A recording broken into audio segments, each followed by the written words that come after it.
Hello friends, మనం చాలా చోట్ల డబ్బులు పంపేటప్పుడు క్యూఆర్ కోడ్లను స్కాన్ చేస్తూ ఉంటాము.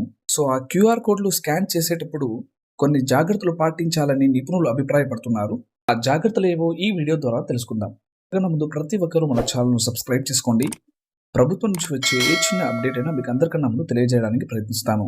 మీరు ఊహించని లేదా పరిచయం లేని ప్రదేశాలలో క్యూఆర్ కోడ్ స్కాన్ చేస్తున్నప్పుడు జాగ్రత్తగా ఉండండి.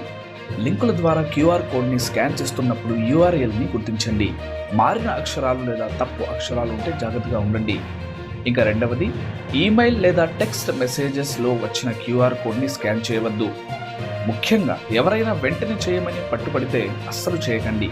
మీరు అందుకున్న మెసేజ్ అఫీషియల్ స్టోర్స్ నుంచి వచ్చిందని మీరు భావిస్తే సంబంధిత వ్యక్తిని సంప్రదించి తరువాత క్యూఆర్ కోడ్ను స్కాన్ చేయండి. ఇక మూడవది, మీ మొబైల్ అండ్ అకౌంట్స్ని ప్రొటెక్షన్ చేయండి. హ్యాకర్లను నివారించడానికి మీ మొబైల్ ఓఎస్ని అప్డేట్ చేయండి. స్ట్రాంగ్ పాస్వర్డ్లు లేదా మల్టీ ఫ్యాక్ట్ అథెంటికేషన్తో మీ ఆన్లైన్ అకౌంట్ సురక్షితంగా ఉంచండి. ఇక నాలుగవది, మీకు తెలిసిన వారి నుండి మీరు క్యూఆర్ కోడ్ని అందుకున్నారని మీరు భావిస్తే కన్ఫర్మ్ చేసుకోవడానికి వారిని ఫోన్లో సంప్రదించండి. ఐదవది, మీరు ఏదైనా స్టోర్లో లేదా బహిరంగ ప్రదేశాల్లో క్యూఆర్ కోడ్ని స్కాన్ చేస్తూ ఉంటే అసలు కోడ్లో ఎటువంటి మార్పు లేదని గమనించండి. అంటే స్టోర్స్ కోడ్ మొదలైన వాటిపై అతికించిన స్టిక్కర్. ఇక ఆరవది, క్యూఆర్ కోడ్కి దారి తీసే వెబ్సైట్లో లాగిన్, వ్యక్తిగత లేదా ఆర్థిక సమాచారాన్ని ఎంటర్ చేస్తున్నప్పుడు జాగ్రత్తగా ఉండండి.